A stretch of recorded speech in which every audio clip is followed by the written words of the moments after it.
Si te gusta lo que estamos haciendo acá en Proyecto Chachalaca, sería de mucha ayuda que nos pudieras regalar tu like, seguirnos en Instagram y compartir con personas que consideres que esto les puede gustar.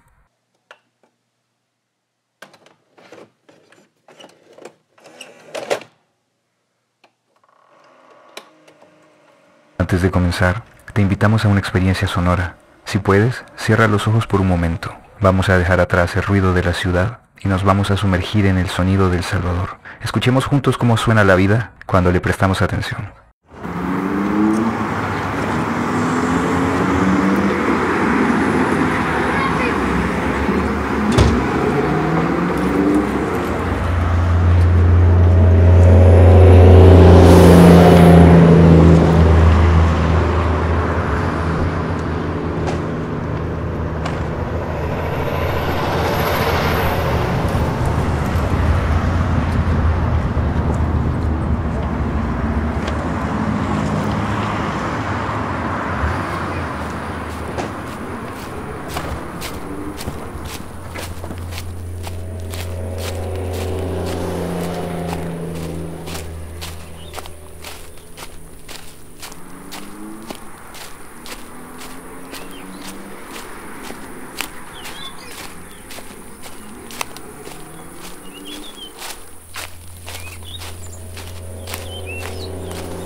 ¿Qué te pareció estar en Proyecto Chachalaca nuevamente? Siempre va a ser un gusto y como te decía en el capítulo anterior, es estar en casa. Y mira, es genial porque es un espacio donde todos creo que nos pone la mente a volar, sobre todo en estos temas medioambientales, que creo que muchos desconocemos de ciertas cosas y también en otras áreas son tabú. Entonces, creo que es genial hablar de esto y sobre todo, gracias a estos espacios hacemos que esa sensibilidad crezca en nosotros para tener una conciencia medioambiental mucho más presente en nuestra vida. Perfecto, totalmente de acuerdo. Aquí voy a añadir solamente que hay que tal vez tener claro qué es lo que es el progreso para que comprendamos que a veces lo que nos creemos que es el progreso no es progreso, sino que solo es destrucción para que algunas personas disfruten de estos espacios que ya no estarán en los próximos años. Así que, Roy, Exacto. gracias. ¿Comenzamos? Démosle con todo. Perfecto. Bienvenidos a Proyecto Chachalaca. Este es el segundo episodio de la deuda medioambiental en El Salvador. Nuevamente me acompaña el biólogo Roy Contreras. ¿Qué tal, Roy? ¿Cómo estás? ¿Cómo estamos? ¿Todo bien? Ya con esa gran felicidad de empezar con la segunda parte. Estuvo bueno el podcast anterior, que la verdad que uno quizás no es consciente cuando uno lo está hablando así en vivo, digamos, grabando el podcast, pero de ahí cuando lo escuchas, ey, qué yuca, hasta uno hace reflexión y uno se pone a pensar en qué está y qué no está haciendo en pro de la conservación y en pro de esa deuda que tenemos, que como decíamos en el podcast anterior, es una deuda vitalicia.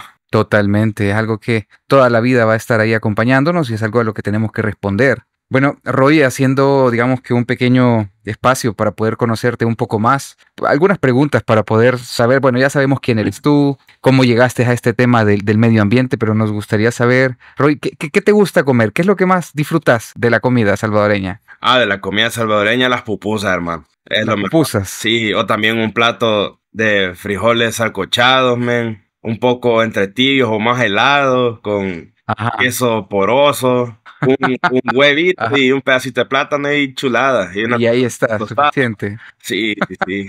Ok, y de postres, ¿qué es lo que más te gusta a vos? Fíjate que quizás las empanadas de plátano son las que más me gustan. Ok, ok. ¿Así solas o con alguna cosa, escabeche, No, picante así o qué? nomás, así nomás. Así nomás. Ok, ok, Eh, mira qué interesante. Bueno, ¿animal favorito? Ufa, de aquí a El Salvador. De forma general, A ver, quizás mi animal favorito terrestre es el elefante. el elefante te gusta. ¿Oh? Ajá. ¿El elefante te gusta? Sí, sí, sí. Interesante, ajá. Digamos, del agua es la ballena. Ah, ok. La ballena en cualquier especie, ya sea azul, jorobada, En piloto. forma general. Sí, sí. Ok, y de aquí de El Salvador, ¿qué es lo que más te gusta? ¿Qué animal es el que más te gusta? Quizá el rey sope. El rey sope. Ah, ok, ok, ok. Bueno, y para terminar esta pregunta, ¿hábitat salvadoreño favorito? Montaña. Montaña. Sí, Ok, listo. Biólogo de zapatos puestos, pues, botas puestas. sí, sí, sí. Bueno, mira, Roy, en el episodio pasado, y me gustaría que hagamos un pequeño repaso sobre lo que hablamos, bueno, hablamos sobre el problema de la contaminación y sus efectos, este tema de cómo llega el plástico y cómo llega a estos mantos acuíferos, qué pasa con el microplástico, qué son las zonas Ramsar y por qué es importante proteger estas zonas. ¿Qué te gustó del episodio anterior? ¿Qué te gustaría traer? No, fíjate que un montón, porque, bueno, cuando hablamos todo lo de la vena central del país, que es el río Lempa, eso fue tremendo porque te das cuenta de que el río Lempa, además de ser la vena principal de El Salvador, viene de dos países antes, que es Guatemala y Honduras. Segundo, que está alimentado por ríos míticos que lastimosamente no lo supimos valorar en el tiempo y ahora están súper contaminados. No solo están contaminados, no, están súper contaminados. Y Súper. agregándole eso, que están pegando todo en el río Lempa y vemos las consecuencias o vemos, si seguimos su cauce, vemos que va a parar al mar, que es en el estero de Jaltepeque, que es un sitio Ramsar. Y hablamos, o sea, es que todo está conectado, imagínate, cuando hablamos de los sitios Ramsar, que sabemos que se catalogan así de forma internacional por el valor ecológico que tienen y de conservación y que es un santuario de vida y sobre todo de aves migratorias. Y hablábamos del embalse del Cerrón Grande o el lago Suchitlán y que es un sitio Ramsar también y que es de los lugares que está más contaminado del país, pero a pesar de que está contaminado tiene especies de gran importancia. Por ejemplo, eso creo que no lo dijimos, pero tiene la nutria, imagínate, es una especie en peligro de extinción y está Ujú. presente. También tenemos a la tortuga chamarro, por ejemplo, o tortuga bikini, que es una especie que está ¿Por amenazada. qué, por qué le dicen tortuga bikini? ¿Qué característica tiene? No, es que si vos ves a la tortuga chamarro o tortuga bikini, ella es la famosa, que en otros países le dicen que es la tortuga caimán o tortuga cocodrilo, que es brava, que tiene un carácter bien fuerte y el plastrón es la parte de aquí de las tortugas, el caparazón es Ah, la arriba, parte de abajo, y sí. el plastrón es la parte de abajo. Entonces el plastrón se mira como que fuera como le decimos aquí en El El Salvador, bikini. un Ah, calzoncillo, ¿va? Entonces, por eso, tortuga bikini también. ok, comprendo. Mira, qué interesante. Bueno, continúa entonces. Entonces, eso, imagínate, o sea, a pesar de la gran contaminación que hay en el embalse, hay una conservación increíble. Y también resaltar la importancia de los manglares. Hablábamos de Jaltepeque, de la Barra de Santiago, de la Bahía de Jiquilisco, que son esponjas, que son barreras naturales de protección para nuestro país y que el microclima de nuestro país depende mucho de la estabilidad de los manglares. Entonces, vemos, o sea, es una barrera natural que nos está protegiendo 24/7 los 365 días del año y no estamos haciendo nada por cuidarlos. Y es terrible eso, definitivamente, porque ya lo veíamos en el episodio anterior de que al no atender la salud y las necesidades de estos mantos acuíferos, prácticamente el daño nos lo estamos haciendo a nosotros a largo plazo. Exacto. Porque si no me equivoco, creo que, bueno, los países de Centroamérica no tienen problemas con el, digamos, el acceso al agua, por lo menos hasta el momento, pero ya empezamos a ver algunas dificultades de abastecimiento en nuestro país, que nuestro país es el que creo que tiene mayor cantidad de problemas. Solo me parece que son dos ríos que tienen un buen nivel o una muy buena salud, que incluso uno podría bañarse en ellos sin tener riesgos de enfermarse por nadar en ellos. Sí. Uno de ellos me parece que es el río Sapo y era de lo que hablábamos con Territorios Vivos anteriormente. Exacto. El río Sapo es para, si alguien lo podría ir a conocer, créanme que no se van a arrepentir jamás, porque es ¿cómo les puedo decir? Es un lugar mágico que está aquí en El Salvador, que vos lo ves, no crees que es de aquí. Ok, ok, sí, definitivamente. Es una atmósfera increíble, recomendado totalmente y Sí. el clima es fresco. Pero si va, por favor, recoja su propia basura, hágase el propio favor. Pero bueno, aquí en este episodio, con los temas que habíamos quedado pendientes, vamos a ir avanzando, que sería, por ejemplo, estos proyectos de inmobiliarios y megaproyectos y las consecuencias que tienen en el medio ambiente, ¿verdad? A ver, Roy, ¿tú me puedes decir qué efecto tiene este crecimiento acelerado en proyectos habitacionales sin planificación ambiental adecuada? ¿Qué pasa? Es que es bien complicado porque cuando hablamos de todo esto son terrenos, son parcelas de tierra que digamos que tenían dueños, ¿va? Y estos dueños vienen y la parten todo el terreno y empieza, y para acabar de rematarla están cerca de montañas, cerca de bosques, que lastimosamente están sobre mantos acuíferos superficiales. Entonces, es un impacto bien significativo, imagínate. El primero de todo es la pérdida del ecosistema. Y obviamente, si hay pérdida del ecosistema, hay pérdida de biodiversidad. Y cuando hablo de eso, hablo de árboles, hablo de animales que le dan el equilibrio a todo ese ecosistema y cuando empieza la destrucción, pues ahí se va. Entonces, esa es una, de ahí la alteración al suelo, que ya no, es un suelo flojo, perdón, que afecta también a los bosques, la captación de carbono ya no es la misma, o sea que estamos contribuyendo al cambio climático, que ya estamos bien fregados con eso. Entonces, hay muchas consecuencias y para acabar de rematarla, son terrenos que se quedan ahí sin ningún uso. Entonces, Ah, vamos a ver, porque aquí hay una cuestión, ¿va? Esto de crecimiento de los espacios habitacionales, ¿verdad? O sea, que construyen colonias y construyen, digamos, que estos espacios donde la gente vive, compra casas y todo esto. Pero también está el tema de los lotes, inmobiliarios, ¿no? Que son espacios, de tantos metros por tantos metros que te venden en lo que podría ser más adelante como una lotificación. Bueno, es una lotificación, pero más adelante puede ser una colonia y todo esto, ¿no? exacto. Entonces, ese espacio como tal puede pasar años, incluso décadas sin ser utilizado, pero prácticamente como no se siembra ningún árbol, no está digamos que absorbiendo CO2, no está haciendo este efecto ni siquiera para cultivos, ¿no? Sí, y mira, y después vienen las consecuencias, porque vaya, imagínate, después vienen, construyen Ujú. casas y todo. ¿Y qué pasa? Hay animales que andan cerca, por ejemplo, las boas o las mazacuatas, u otras especies de serpientes. Son especies que llegan de repente a esas casas porque están cerca de los bosques donde ellas viven y es como que, hey, ¿qué pasó aquí, va? Y se resulta que se encuentra con humanos y ¿qué hace el humano? Matacán.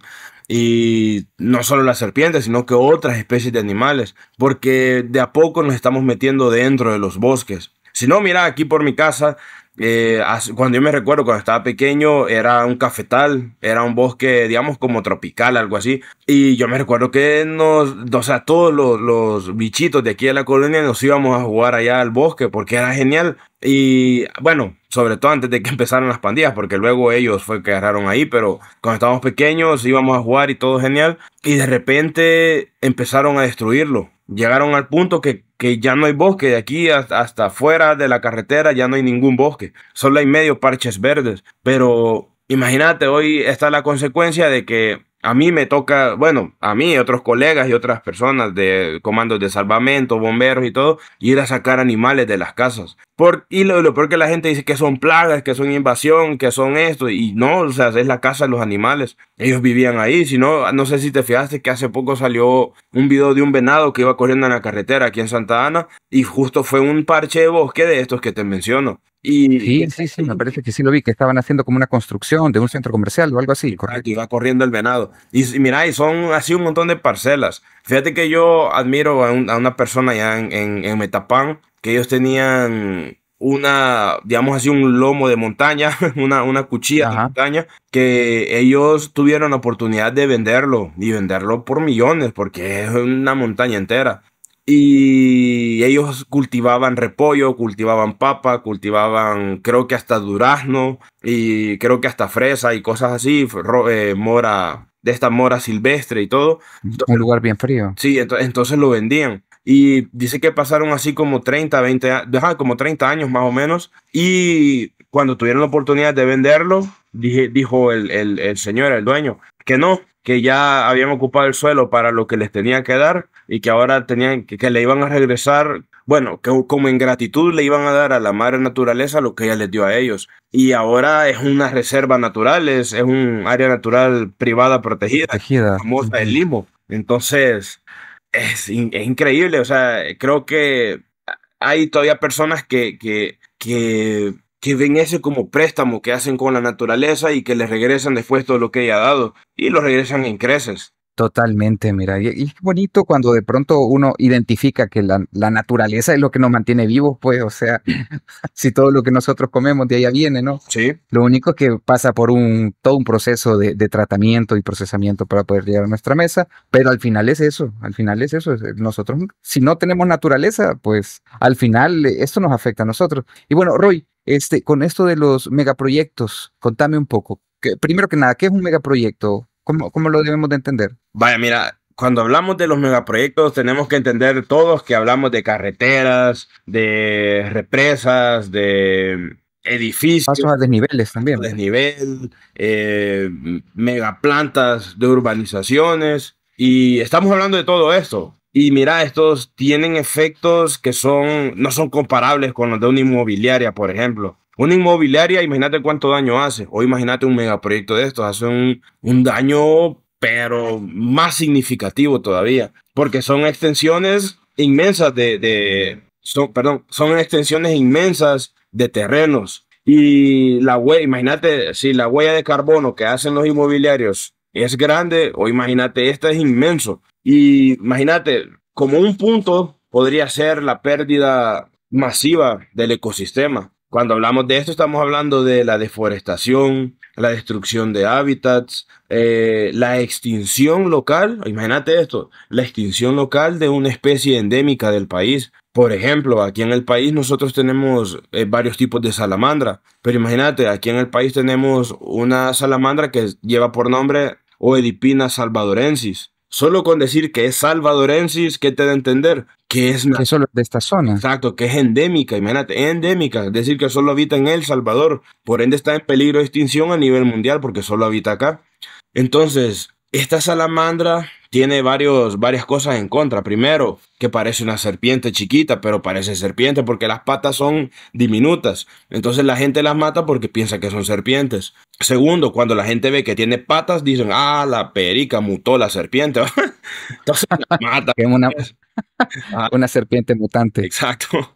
Y para acabar de rematarla, habita en bosques tropicales, digamos, conservados, sí, pero sobre todo donde hay mucha tierra, una calidad de tierra buena para sembrar. Entonces, sabemos que aquí en el país los megaproyectos se construyen en lugares así, donde hay Por- montañas, ajá, donde hay ajá, correcto. espacios grandes para construir y que hay buena tierra, hay tierra fértil. Y ahí está ella. Entonces, el día de mañana no nos extrañemos que digan, bueno, la Odipina salvadorensis está extinta. Y ya está. O por ejemplo, imagínate lo que pasó, lo que está pasando con el ajolote allá en México. Hay varias especies de Ujú. ajolote, pero digamos que el ajolote más significativo es el de, no me, Xochimilco, de ¿no? ¿No? Xochimilco. Ajá. Sí. Imagínate qué pasó con este canal de Xochimilco, que lo ocuparon para turismo. Obviamente, si hay turismo, hay basura, hay agroquímicos, hay desechos orgánicos, hablando, o sea, orgánico es todo, ¿va? Entonces, y los ajolotes son especies bioindicadoras, es decir, que imagínate que yuca, que ellos son bioindicadores de la pureza del agua, de la tierra y del aire. Y ahí no hay pureza ni de aire, ni de tierra, ni de agua. Entonces, por eso es que han sacado los ajolotes y los han puesto a reproducirse en granjas, digámoslo así, para que no se extinga. Porque si vos los vas a buscar en su hábitat natural, encontrás uno, si lo pasas buscando 100 o un año entero. Imagínate cómo es de complicado estos megaproyectos. Qué Entonces, yuca. así pasa. Imagínate, a mí en mis redes sociales me han mandado fotos de megaconstrucciones donde hay venados aplastados, donde hay serpientes que van en medio de las palas de las retro y cosas así. O aún a otro efecto que puede haber también abonando a esto es que en los cauces de los ríos los mueven y piensan que uno los va a lograr mover del todo, pero al final, cuando ya está digamos, el proyecto hecho a andar, el río va siempre a buscar por dónde salir y por dónde era su vena original. Y entonces después vienen catástrofes naturales y dicen, ah, es que fue culpa de la naturaleza, porque esto y esto y esto, cuando no es Sí. así. Uno quiere, Totalmente. Y de hecho, solo abonando, porque alguno va a decir cómo es que un río va a buscar su cauce o por dónde venía. Lo que pasa es que los ríos, cuando crecen en temporada de lluvia y todo esto, al final empujan, dragan la tierra y hacen como van modificando su recorrido. Hay unos videos hoy en internet que explican cómo es que se van moviendo los ríos con el paso del tiempo y parecieran culebras con los años. ¿sí? Entonces, así funciona nuevamente. El agua busca las formas más eficientes para poder llegar a las zonas más bajas y esto empuja tierra, draga y al final llega un momento en el que vuelve a tomar el cauce que traía. Exacto, imagínate, hablando siempre del agua, imagínate la contaminación que hay en los mantos acuíferos con los residuos que ocupan, porque acuérdate que cuando hay una construcción no ocupan cosas eco, o sea, eso es, aunque te diga un cemento eco y cosas, Ah, ok, o sea, eso no es mentira. Entonces, todo lo que contaminas cuando haces una mega estructura, un mega proyecto, contaminas el agua, los mantos acuíferos, el consumo de agua industrial, imagínate, porque hay un consumo excesivo de los mantos acuíferos, de los nacimientos de agua, pero esos nacimientos eran nacimientos quizás para otras comunidades o para la misma montaña. Y con esa gran extracción de agua que empiezan a hacer en pro de la construcción, se van secando los mantos también. Entonces, otro efecto también que podría ser. Roy, y existen estos estudios de factibilidad y estudios medioambientales, ¿verdad? Pero ¿para qué sirven entonces si al final tiene como un efecto negativo? O tienen, por ejemplo, algún efecto así como, bueno, este es el impacto que va a haber, tenemos que ir a sembrar árboles, tenemos que hacer algo como para compensar el daño. ¿Funciona así? ¿O cómo es? Tendría que ser así en todos los proyectos, por eso es el estudio de impacto ambiental, porque vos ves lo que se va a destruir, así, sin tanta cosa. O estudias lo que se va a destruir, estudias desde el suelo, el tipo de bosque que es, los tipos de árboles, las especies de árboles, las especies de animales, las especies de insectos que hay, porque hay muchos insectos, de libélulas, tipos de mosquitos, tipos de mariposas que son bioindicadores muy importantes. Entonces, estudias todo. Y a vos hasta poder llegar al punto de decirle, miren, aquí, o sea, mejor no echar a andar el proyecto porque puede perjudicar demasiado. Pero acuérdate que, como dicen, por la plata baila el mono, entonces muchas veces pasa eso. Y bueno, al final se llega al consenso de que, bueno, si talamos una ceiba, vamos a ir a sembrar 30 ceibas en este parche de bosque. Si botamos un conacaste, vamos a ir a sembrar 20.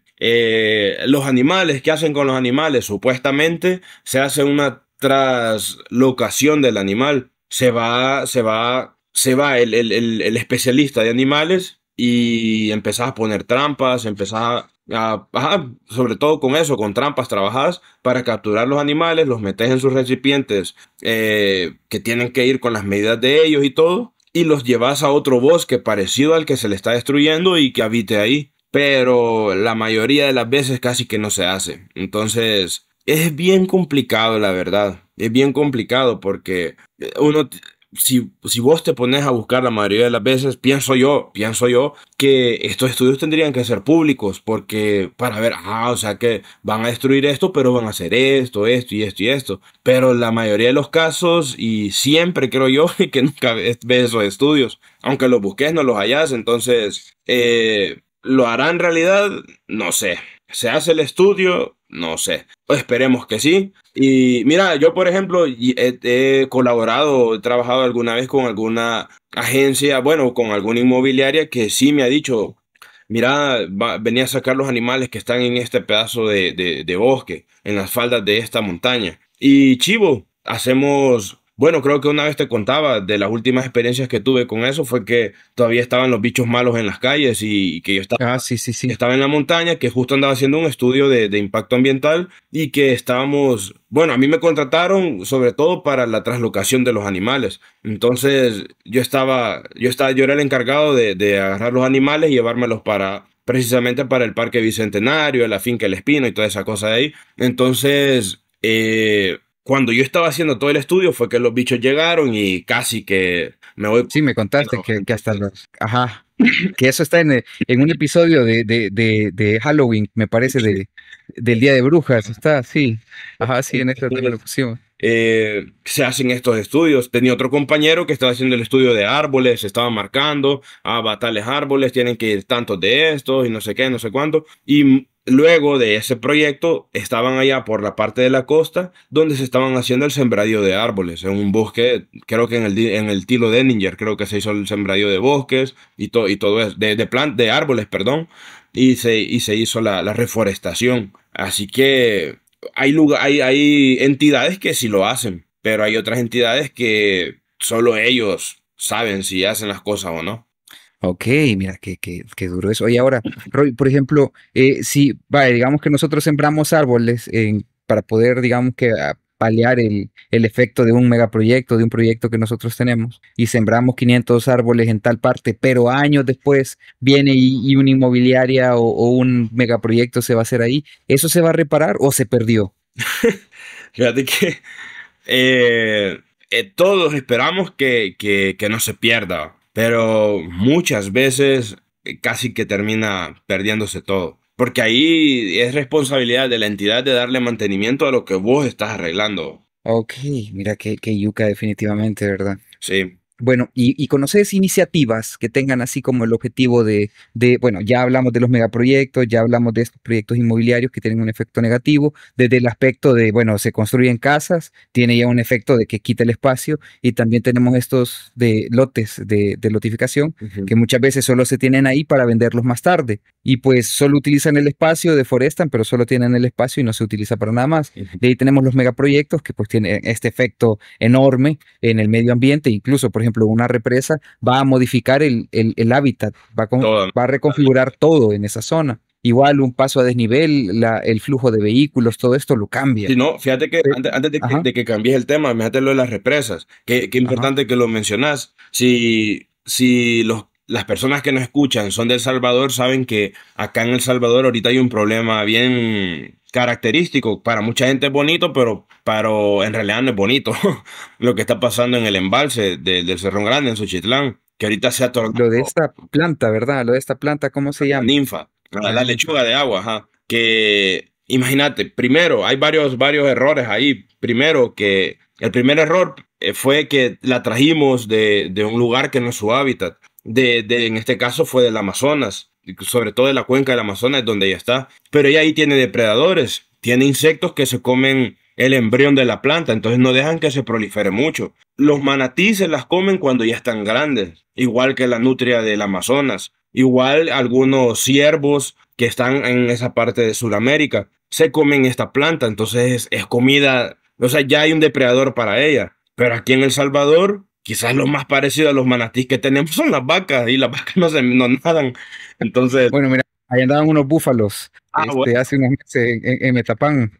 Sí, pero nada que ver. Entonces, los manatí son los grandes depredadores de ellas cuando ya están en fase adulta. Y estos insectos cuando están en fase digamos así, de plantina, es una plantilla, ¿no? Un plantín. Entonces, ¿qué pasa aquí en el país? Que el primer error fue meterla. Alguien, imagínate, yo me pongo a pensar, quizás algún hostal, algún restaurante o una persona vino y fue a Sudamérica y dijo, ¡ay, qué bonita esta planta! La voy a tirar en una pila. Bueno, de repente, juela, ya se me hicieron un montón. Bueno, vamos a dejar ir algunas en el lago, pues y no hay pasa, en el río, perdón, y no hay pasa el río, pues. Le empezaron a dejar en el río Lempa, y se fue, y se fue. Como sabemos, el embalse es el río Lempa, solo que estancado. Entonces, viene, imagínate que si el cauce fuera de una vez para afuera, la lechuga fuera a dar al estero, pero conforme va cambiando el pH del agua, quizás la misma lechuga se fuera secando. Ujú. Lastimosamente, fuera que se fuera al fondo del río, en este caso, iba creando sedimentación, pero no se diera este gran problema de ahorita. Pero como hay una represa que estanque el agua, entonces viene la lechuga, se empieza a topar, a topar, a topar, a topar, a topar, que llega al punto donde se empiezan a reproducir de una manera descontrolada. Imagínate que aquel día una persona que está trabajando en sacar la lechuga de ahí me daba un dato de que al día se están sacando alrededor de 2 hectáreas de lechuga y a la mañana siguiente está casi recuperado todo lo que han sacado. Entonces, es bien tremendo, la verdad. Y eso, Mira, perdón. y esto no se puede comer, no se puede consumir de ninguna manera, o porque está en un agua que tiene cierto grado de contaminación, no se puede comer. Fíjate que creo que sí se podría consumir, no para uno, obviamente, sino que, por ejemplo, para bovinos, creo que podría servir. Pero acordate, eso que vos decís tiene mucha importancia, que la lechuga, ¿qué es por qué se prolifera tanto? Porque acordate que el río y el embalse como tal tienen muchos químicos, sobre todo fósforo, nitrógeno y azufre, que es lo que le da más fuerza a ella. Imagínate que es como que la estés abonando todos los días, a todas horas, a todos los minutos y segundos gratis. Entonces ella se empieza a hacer más fuerte, se empieza a reproducir más y tiene estos químicos que quizás para el animal puede ser perjudicial también. Ok, mira, qué loco, definitivamente. Sí. Y bueno, ¿se busca una solución o solo están ahorita luchando contra eso a ver qué es lo que pasa? No, se está buscando una solución en principio. Pero ahorita lo que están haciendo es limpiando el lago de ella, porque lo difícil es que como ella se tupe, si vos te fijas, se ve un manto verde y de Ujú. repente se ve un pedacito de agua. Entonces, ¿qué pasa si todo está el manto verde? Que el oxígeno no llega como tiene que ser a los peces y a los demás animales y plantas que dependen del agua. Entonces, ¿qué pasa con estos animales? En el caso de los animales, se ahogan, aunque se escuche bien. ¿Cómo se va a ahogar un pez en el agua? Sí, se puede ahogar Sí, por falta de oxígeno. Entonces, y así, plantas acuáticas, ¿va? qué feo cuando lo decimos así, pero es totalmente cierto, ¿no? Sí, No, pero que yuca definitivamente. Mira, yo sé que en Estados Unidos, por ejemplo, para poder evitar la evaporación del agua, lo que utilizan son unas pelotas, no sé exactamente de qué material, pero flotan. Entonces esto reduce, el efecto de evaporación en la hidroeléctrica, porque al final perder el nivel del agua por evaporación es pérdida de energía que se puede utilizar para exacto, producir, ¿verdad? exacto. Entonces, pero en este caso, yo creo que, mira, tal vez incluso yo creo que alguien la pudo haber traído con la idea de que, bueno, esto va a servir para reducir, digamos que el efecto de evaporación, una cosa así. Podría ser. Incluso pudo haber sido, así como ideas locas de 5 minutos que a alguien, a alguien se le ocurrió, pero definitivamente tiene un efecto negativo para el ecosistema, sí o sí. Sí, porque Pero bueno, ahorita mira el que problema es yuca. la lechuga y antes era el lirio de agua, que es otra especie. Pero a todo esto venimos, ¿por qué hablamos de esto? Porque hay un megaproyecto ahí que es una represa. Entonces la represa altera el caudal del río porque lo hace que pare y pare de golpe y entonces al mismo tiempo que él para, hace parar a todo lo que viene atrás del río. En este caso son especies... imagínate, especies invasoras que quizás con el caudal del río se podrían ir eliminando de todo el golpe y de todo el cambio de pHs y todo. Sí, mira, totalmente. Bueno, y solución que a alguien se le puede ocurrir. Yo sé que más de alguno lo debe estar pensando, traer un manatí para que empiece a comerse No, la lechuga.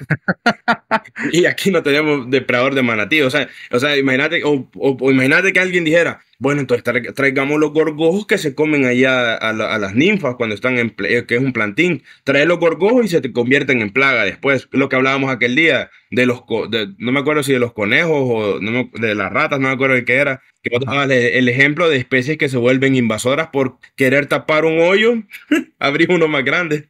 ajá. Entonces, pasa eso.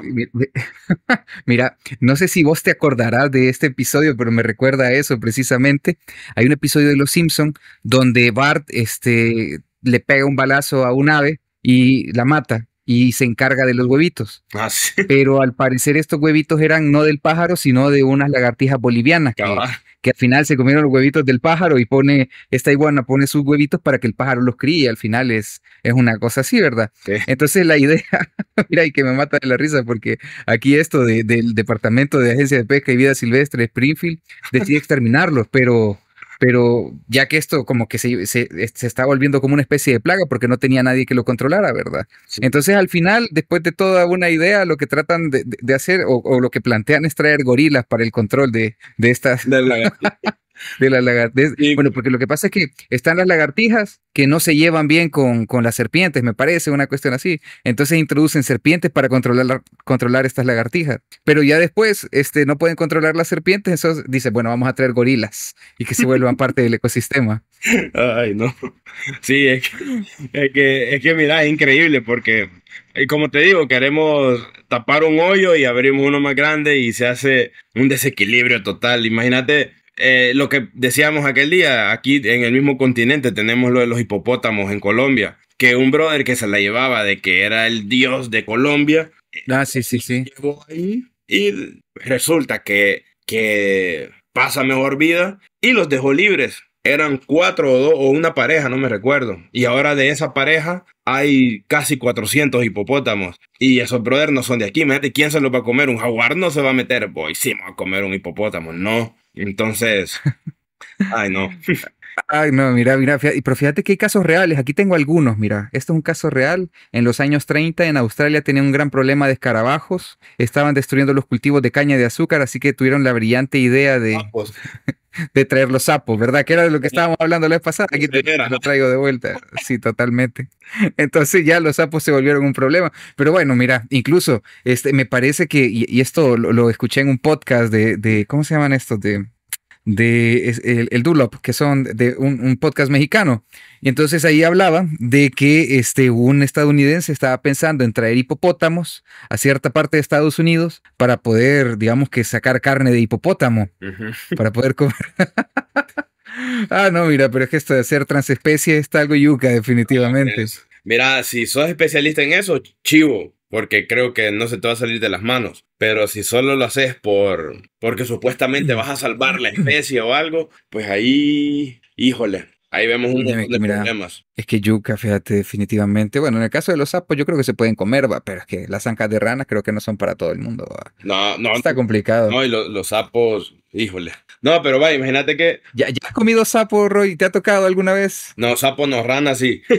Ra- Es que imagínate que fue bien curioso porque Ah, andaba en una investigación de sí, ranas. sí, sí, ajá. Creo que te conté. Andaba Sí, eso, en el primer episodio que grabamos hablabas de eso, sí. Andaba en la investigación de ranas, bueno, de anfibios en general, y resulta que cuando llego al lugar me dijeron, no, son alitas, que no sé qué, y cuando le pegué la mordida hasta el hueso me comí yo, ey, esto no es pollo, dije, y le pregunté de verdad qué era, y resulta que eran patas de rana, ¿va? Dice, no eran mollejas, dice.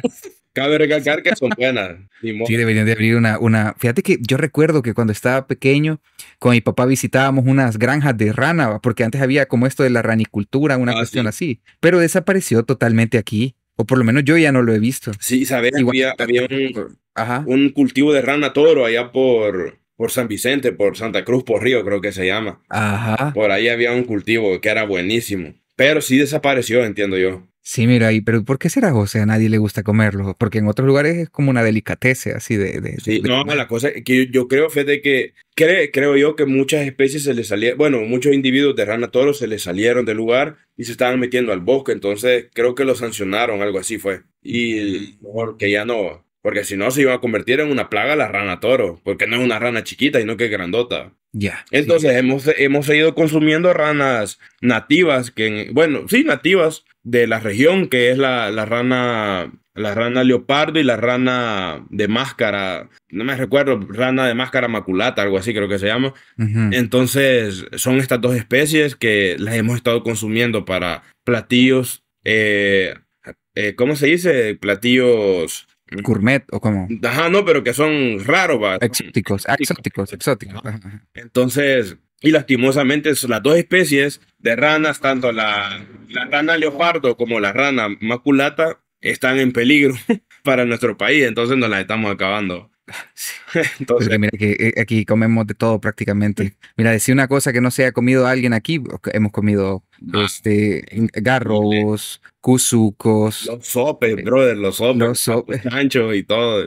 Nah, es es bárbaro. yuca, somos, creo que somos de los pocos países que se comen su propia flor nacional, Cabal. definitivamente. Bueno, Roy, y hablando sobre esto de los pulmones verdes, primero que nada, ¿qué debemos de entender por un pulmón verde? ¿Qué son? Un pulmón verde. Mira, aquí, te voy a poner el ejemplo aquí de Santa Ana. Tenemos muchos pulmones. En el caso más céntrico, que es el Cerro Tecana, que es un cerro que está en medio de la ciudad. Y es un pulmón porque gracias a ese cerro tiene que ver mucho con el microclima de Santa Ana. Tiene que ver también con la pureza del agua que tenemos también. Que te contaba aquel día, tenemos la dicha de poder tomar agua todavía del chorro. Tenemos también frente al cerro, tenemos una cordillera que se llama Mitacomecayo, que es una cordillera que prácticamente es todo el centro, bueno, toda Santa Ana, todo el municipio de Santa Ana es esa cordillera y es un manantial entero, es un manantial, son cerros donde son nacimientos de agua por montones.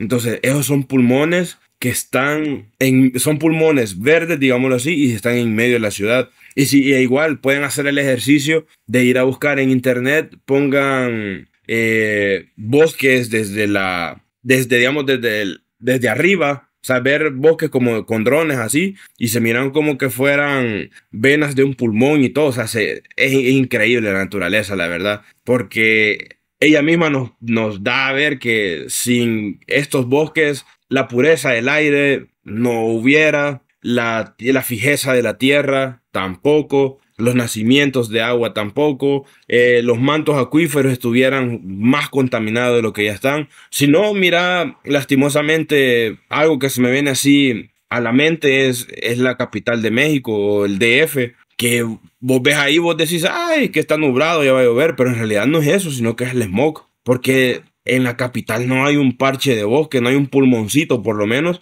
que esté captando ese CO2. Entonces eso es lo importante de estos parches de bosque o de estos pulmones verdes que están alrededor nuestro porque son captadores de ese CO2, son albergue de vida y si hay vida dentro de ese bosque hay un equilibrio. Entonces es un ciclo, es una simbiosis, como dicen, es decir, que algo vive ahí porque necesita eso para vivir y ese otro algo necesita esto otro para vivir y así es un préstamo que se va haciendo en la naturaleza.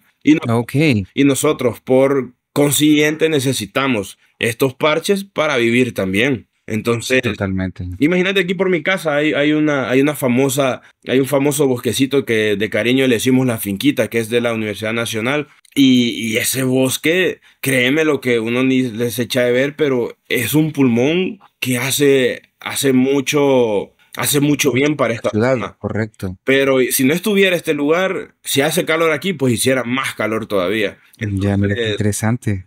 sí, entonces es todo esto que te digo, Ujú. los pulmones verdes es vida, es un símbolo. Si me decís que lo diga en una palabra, es vida. Ok, mira qué interesante. Bueno, y la finquita, porque aquí también tenemos una finquita, aquí cerca de la universidad, pero ese es chupadero, Roy.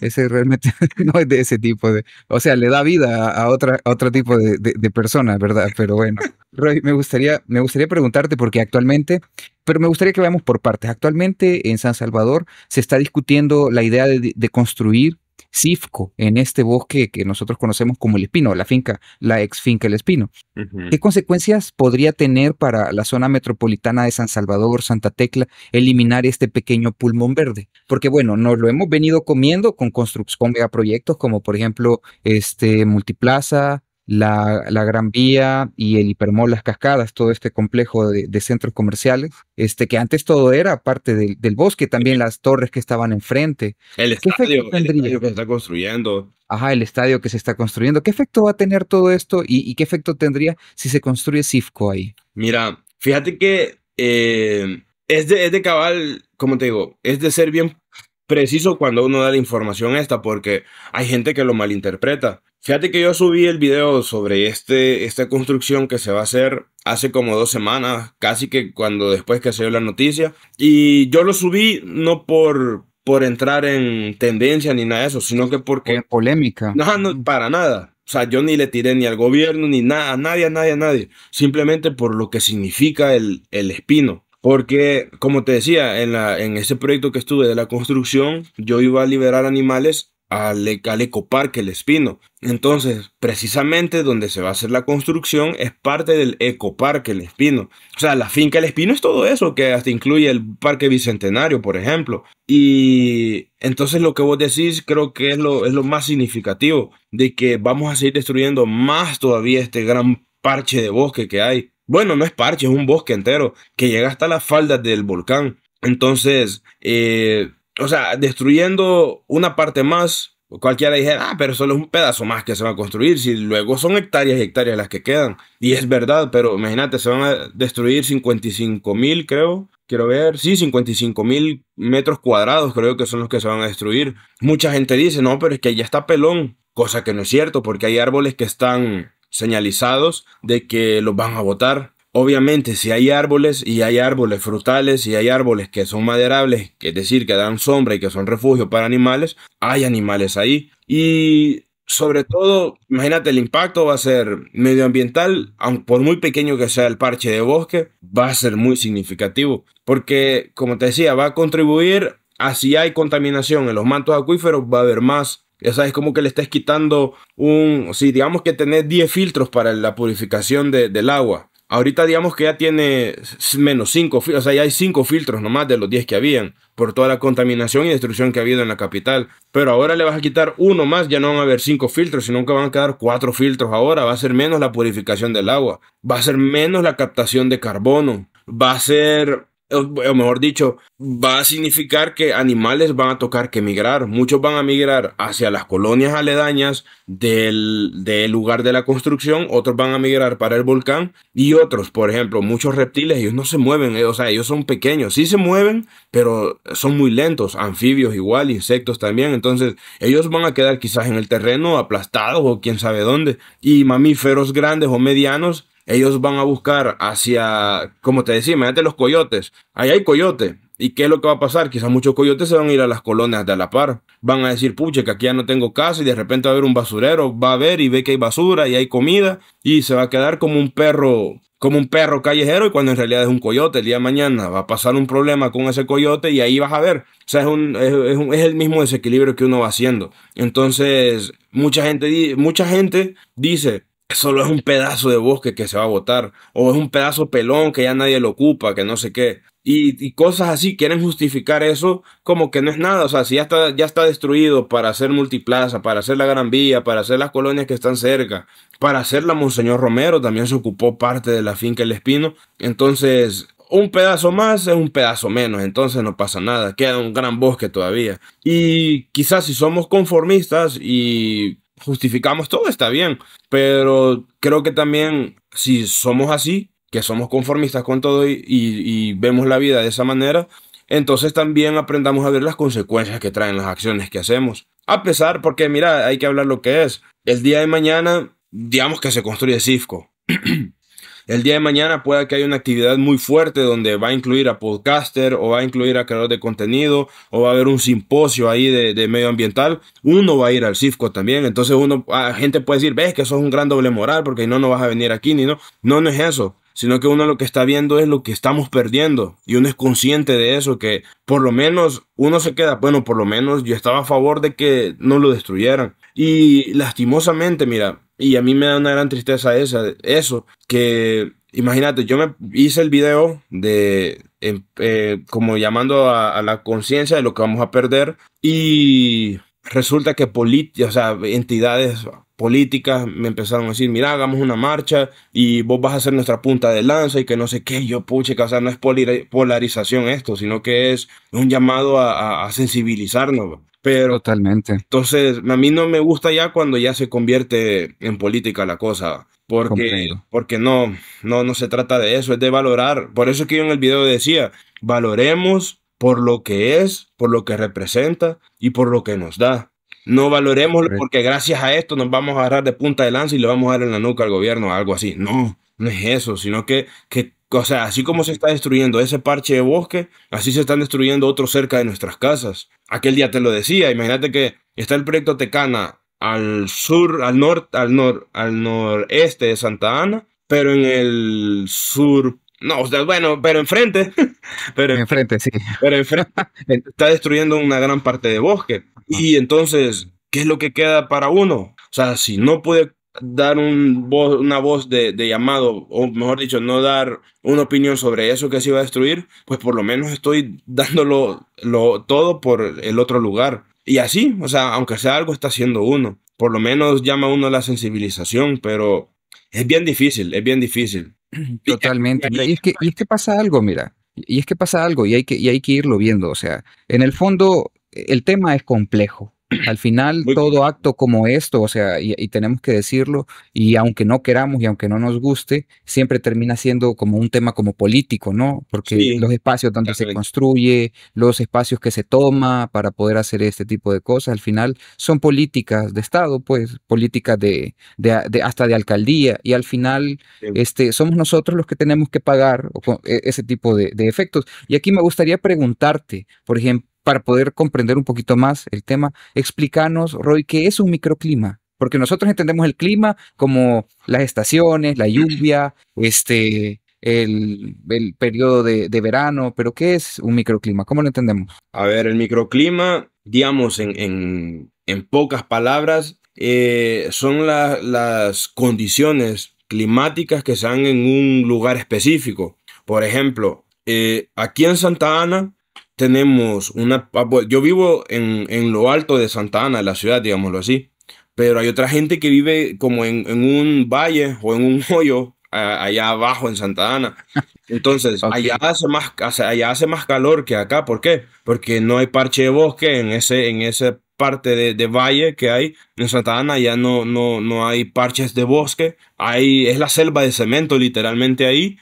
Entonces, por ende, es más caluroso. La humedad se siente más, sobre todo en la época de lluvia, porque llueve, llueve, llueve y el agua va quedándose impregnada en el cemento. Entonces eso después se hace humedad y es bien sofocante el calor que hace ahí abajo. En cambio, vos venís a la parte de arriba de Santa Ana, no te voy a decir que tenemos un Montecristo entero aquí, para nada, ni por cerca, pero hay parches de bosque. sí. Entonces esos parches de bosque te dan es un clima Un mejor clima, más fresco. es más fresco, hay menos humedad, es diferente todo, logras escuchar más aves, ves, por ejemplo, mucha gente dice que es que el cantil está extinto, el gecko, cabeza roja y todo, entonces la gente dice, no, es que el cantil ya está extinto, aquí solo geckos se ven. Por ejemplo, aquí donde yo vivo hay cantiles, ¿por qué? Porque está cerca de los parches de bosque y hay mejor calidad de tierra y todo eso, entonces digamos que esos vienen siendo como los para dar un ejemplo de los microclimas. Ok. Y, digamos, Entonces prácticamente, vaya, quitan estos bosques, van quitando estos parches, van dándole chance a la construcción inmobiliaria, porque también hay que decir, pues la vivienda aquí en El Salvador está casi imposible. Yo no creo poder comprar casita, pues, pero ahí andamos, en la rebusca. La cosa es esto, Roy, de que al ir quitando estas zonas verdes, al ir quitando estos espacios, vamos quitando la oportunidad también de tener un clima más agradable con nosotros. Exacto, imagínate el microclima de, en este caso, por ejemplo, por seguir hablando del Espino, del Ecoparque El Mm. Espino. O sea, si ahí es caliente y todo, porque de repente, bueno, y, o sea, es caliente y hay unas partes que es más fresco, pero imagínate que las colonias que están cerca de ese lugar van a sentir más el golpe, porque va a ser más calor. Pueda que vean la presencia de nuevas especies de animales, van a ver mapaches más seguidos, van a ver puercoespín y cosas así. Sí, Entonces, totalmente. ellos se van a ir moviendo según donde les convenga y donde Ok. como dicen, según donde los lleve el viento. ¿Por qué? Porque el olfato de ellos es grande. Entonces van a decir, bueno, me quitaron de aquí la casa, pero ya huele a comida. Entonces nos vamos a ir moviendo para allá. Hasta en eso afecta lo del microclima. Entonces, Y de hecho, fíjate que un caso bien curioso aquí en San Salvador, no sé si lo ubicas también este suceso, pero mucho de los pájaros que hacían migración de estos periquitos que llegaban al Espino, ya no llegan al Espino, hoy pues en la porque ciudad, está ese, sí, se quedan en las en Antiguo colonias. Cuscatlán. Ah, Exacto. correcto, en Antiguo Cuscatlán, y me parece que incluso la comunidad de vecinos ahí tenía hasta pequeños proyectos o se organizó para ver cómo podía no talar los árboles grandes que había porque era donde llegaban los pericos, ¿no? Porque siempre va a haber gente que se queja del ruido de los pericos, pero también tenemos que comprender que nosotros compartimos este espacio con ellos. Sí, ahora es bien común ver catalnicas en los alambres o a veces hasta ver pericos barranqueños, verlos cerca de nuestras casas, por lo mismo, porque uno, se ha destruido su hábitat, dos, ha encontrado disponibilidad de comida cerca en las colonias, entonces es como que, bueno, aquí vivimos más cómodos y eso, entonces esa es la alteración que va teniendo poco a poco. ¿Sabes que alguien en un comentario con ese mismo video me hacía? Pues sí, me decía, pero es que es parte del desarrollo, es cierto, pero también hay un tipo de desarrollo que es sostenible. Y también lo otro, que en nuestro país es bien pequeño, no es grande, o sea, tenemos una extensión territorial bien pequeña. Entonces, por eso, un impacto ambiental, en este caso de una destrucción de hectáreas o de metros de bosque, se sienten más que en un país que tiene más espacio. Entonces creo que eso no lo logramos comprender también, que nosotros no nos podemos comparar a otro país porque somos pequeños, no tenemos mucho espacio. Y superpoblados además. Estamos súper sobrepoblados, es la palabra. Imagínate que en Canadá, por ejemplo, a raíz de cuando pasó lo de la minería, todo eso que pasó, conocí a alguien que trabaja en minería en Canadá, que es de aquí de El Salvador. Y él me decía, a ver, es que aquí en Canadá tenemos bosques para poder trabajar la minería, me decía. Pero allá en El Salvador no hay ese espacio para trabajarlo, porque ellos mismos lo trabajan y al mismo tiempo lo van como queriéndolo arreglar. Y van así por ciclos en ese pedazo de bosque. Entonces, o sea, no somos otro, o sea, no somos un país grande. Y yo creo que eso, pues sí. Y si no, imagínate, nos queremos parecer a Dubái o Qatar. Esos países anda a buscar un bosque ahí, no hay. Ahí está, tienen que inventar las nubes para que llueva. Sí, totalmente. Y mira que yuca eso definitivamente va, porque por ejemplo nosotros si nos comparamos con otros países tenemos muy poco bosque y hoy si tenés la oportunidad de viajar en avión y vas viendo para abajo cuando vas saliendo de El Salvador, da hasta tristeza ver cómo va ganando, digamos que estas manchas grises y también estos bosques, bueno, depredados ya sin árboles. Es triste totalmente porque a cuántos minutos estamos de la naturaleza en un país como el nuestro? Estamos a A minutos minutos. en carro, caminando, en bus, lo que sea. Y es una experiencia hermosa y realmente la estamos dejando morir por eso. Sí, Bueno, ahí se va a cumplir el dicho de que mientras no lo perdés, no lo valorás. totalmente. Mira, y me gustaría, porque ya vamos casi terminando, Roy, me gustaría preguntarte un par de cosas sobre esto de la migración forzada de la fauna silvestre a zonas urbanas. Ujú. Bueno, mira, ya sabemos más o menos por qué. Digamos que estamos utilizando el espacio, el hábitat y estos lugares. Pero la pregunta es, porque más allá de lo moral, o sea, nosotros podemos decir, ellos tienen derecho de estar aquí, ¿ya? Pero ¿qué garantías tienen ellos, por ejemplo, los cocodrilos? Que hoy nos estamos metiendo más en el hábitat de los cocodrilos. Yo no sabía que había cocodrilos en El Salvador hasta hace un par de años, fíjate, yo no lo sabía. Hasta de pronto que vi las noticias, yo me quedé, cocodrilos en El Salvador, ¿qué está pasando? Pero pero la cosa es que nosotros nos estamos aproximando a esos hábitats, ¿sí? Y ¿quién nos frena a nosotros? ¿Quién nos detiene a nosotros? Nadie. Nadie, hermano. Ni la misma, o sea, ni la misma naturaleza, porque acuérdate que lo que hablamos la vez pasada, en el podcast pasado, que el humano es egoísta y no, o sea, el humano piensa que el mundo gira en torno a él, cuando no es así. Entonces el humano piensa que es amo y señor de la tierra, del planeta tal cual, cuando no es así. Tenemos que aprender a respetar a la naturaleza y no lo hacemos. Entonces yo creo que eso nunca, ni nos va, o sea, la misma naturaleza nos va a ir frenando porque de repente, imagínate, por darte un ejemplo, te metes demasiado al bosque de manglar, de repente el manglar se va a meter en tu casa y no va a parar hasta tarde de sacarte. Entonces la misma naturaleza es la que nos puede ir frenando o de repente hace que la casa se hunda, qué sé yo. Entonces, O incluso quitar el manglar y que el agua entre, o sea, que pase, digamos, que una crecida de agua exacto. a tu sala. Ajá, entonces creo Definitivamente. Ajá. que solo a las malas, como dicen, a las malas aprendemos, porque nadie nos frena, nadie nos frena. Imagínate, es bien increíble ver ahora que en bosques que están tan arriba del país, quizás arriba de los 2000 metros sobre el nivel del mar, y ya hay poblaciones ahí de personas y poblaciones grandes, y que se quejan, imagínate, si te vas por el lado de Metapán, un ejemplo y de repente construís en una montaña allá cerca de Montecristo o cerca de Limo y construís una residencial en la montaña y todo, no te vayas a extrañar que el día de mañana te lleguen timbos, por ejemplo, que son las víboras de montaña. Que no te vayas a extrañar que de repente vayan a andar un puma, coyotes, algunos de los otros felinos que están aquí en nuestro país y que la gente, ¿qué es lo que va a hacer? Cazarlos. Ah, porque son invasores. Ah, porque ellos se están viniendo a meter a la casa cuando no es así. Entonces, lastimosamente, el humano se cree que es el amo y señor de la naturaleza y del planeta y que el planeta gira en torno al humano, cuando no es así. No hemos aprendido a tener ese respeto por ella. Totalmente, mira. Es que, ¿qué te puedo decir, Roy? La verdad es que creo que tenemos algo extraño en la cabeza. Creemos que todo nos pertenece y hasta que lo destrozamos, ahí nos empezamos a preguntar, ¿realmente valía la pena? Y lo yuca, ¿sabes? Es que hoy no le prestamos atención, no le tomamos valor, pero nuestras siguientes generaciones, nuestros hijos, nuestros nietos, van a estar en un ambiente increíble. Mira, quizás lo único que me da un poco de paz, Roy, es que la pirámide demográfica de los salvadoreños se nos está reduciendo. O sea, las siguientes generaciones son menos todavía. Sí, sí. Pero al final, si nosotros no tomamos los papeles en nuestras manos, si no tomamos nuestra responsabilidad, al final vamos a destrozar nuestro medio ambiente y no vamos a salir adelante. Ahorita recordemos, como lo dijimos en el episodio de la sexta gran extinción, ya no se puede revertir esto.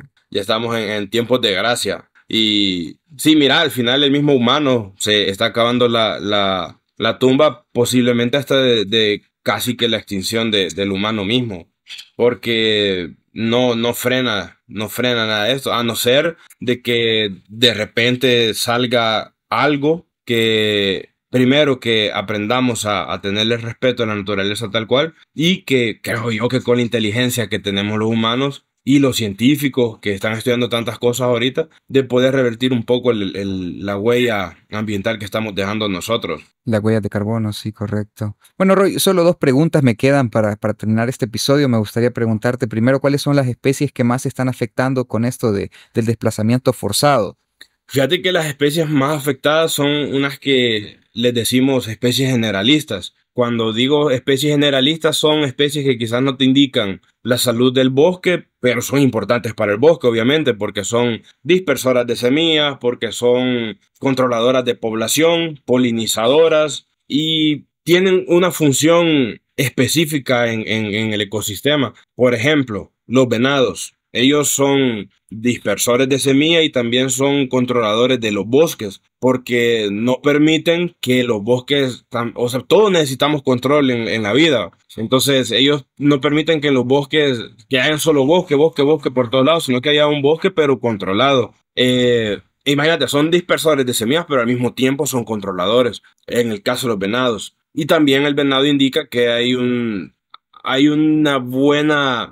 buen tipo de bosque. Al igual que las cotuzas, otras especies que están desplazadas, que son dispersoras de semillas, igual que el tepezcuintle, que imagínate que ellos de 100 semillas que se comen, bueno, mejor dicho, de 100 semillas que ellos agarran, las entierran en la tierra porque dicen, tengo bajón después, lo voy a agarrar allá.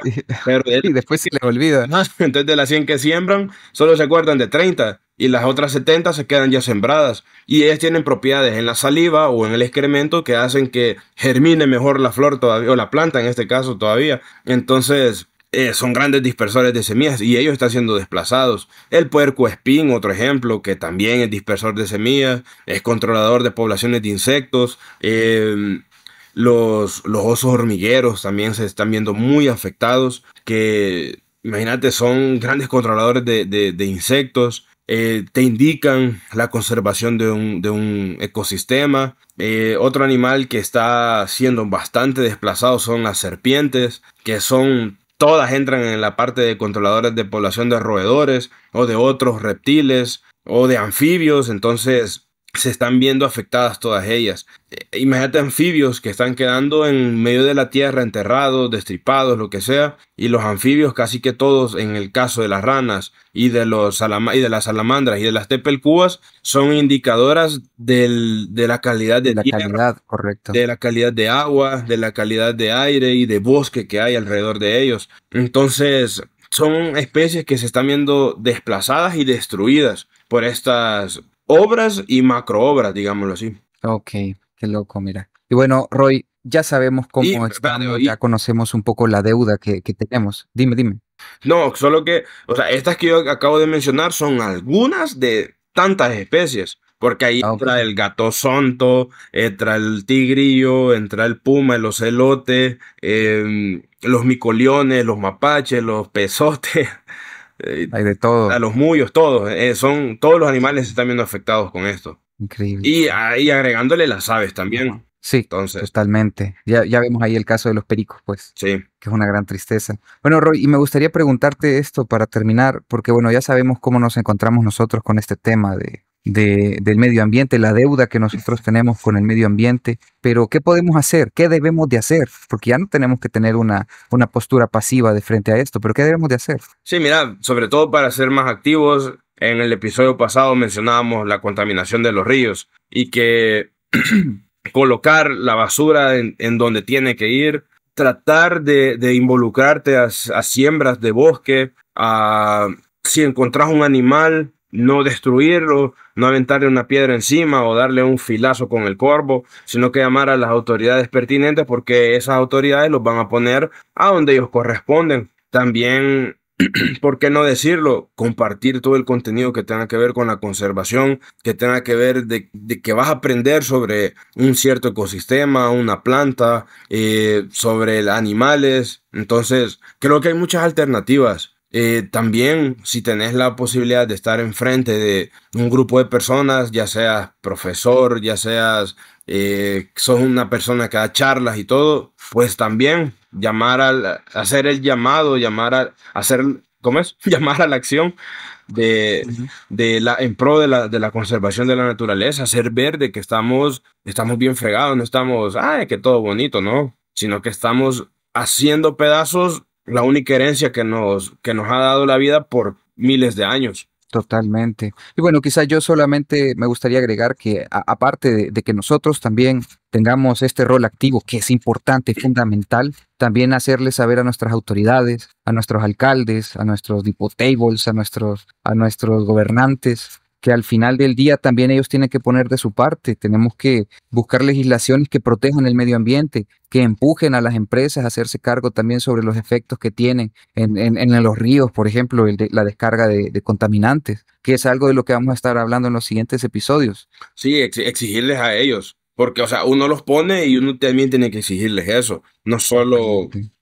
no solo trabajar en otras áreas y que el medio ambiente sea como, o sea, ni modo, es lo último, Totalmente, sí, pero no, de la totalmente. naturaleza, o sea, el medio ambiente es, o sea, sin ellos no estamos nosotros acá, entonces no puedes desbalancear de un lado ni del otro, sino que tienes que buscar un equilibrio y darle la importancia que se merece al medio ambiente, no verlo como algo que sobra por ahí. Totalmente. Bueno, Roy, con esto hemos terminado el episodio. La verdad es que ha sido un gusto tenerte aquí con nosotros. Siempre es interesante poder hablar sobre la situación del medio ambiente en la región, en el país, las situaciones nuevas que se están dando. Y pues uno siempre sale un poco más asustado de estos temas, pero creo que son importantes. Sí, yo creo que la deuda que le tenemos a la naturaleza acá en el país y en todo el mundo va a ser vitalicia, nunca va a alcanzar nada para decir, ah, hoy sí, ya estoy saldo con la naturaleza, no. Sí, imagínate, hay personas que están luchando por la conservación de ella, ni esas personas se sienten a gusto, imagínate uno. Entonces, creo que estos temas son importantes porque de una u otra manera nos damos cuenta de la realidad de la naturaleza, que es donde vivimos nosotros. Totalmente, hermano. Bueno, Roy, con eso terminamos. Nos escuchamos pronto. Saludos a todos y gracias por escucharnos.